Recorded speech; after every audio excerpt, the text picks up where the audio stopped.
Žiga Brtnik z interdisciplinarnega umetniškega laboratorija GT22. Vaša organizacija pravzaprav bazira na delu prekarcev. Kakšna je vaša izkušnja s tem? Ja, izkušnje so pozitivne in negativne. Negativne predvsem, da zelo težko sestavimo neko dolgoročno ekipo, dolgoročno načrtujemo delo, ker moramo neprestano iskati nove ljudi, ne moremo jim ponuditi redne zaposlitve in potem tudi ekipa jedrna neprestano dela na robu izgorelosti.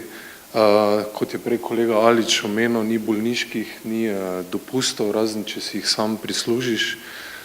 Je pa pozitivna izkušnja to, da smo se združili različni prekarci iz različnih umetniških področij, iz gledališča, filma, razstavne likovne umetnosti in da v bistvu zdaj skupaj drug drugemu pomagamo tudi z pridobivanjem razpisov, z omogočanjem novih možnosti za delo in tudi z podpiranjem in združevanjem različnih društev. Tako da zelo pozdravljam tudi ta današnji dogodek in se zahvaljujem za povabilo, namreč mislim, da se moramo povezati in zagnati skupno akcijo, brez tega ne bo sprememb na boljše.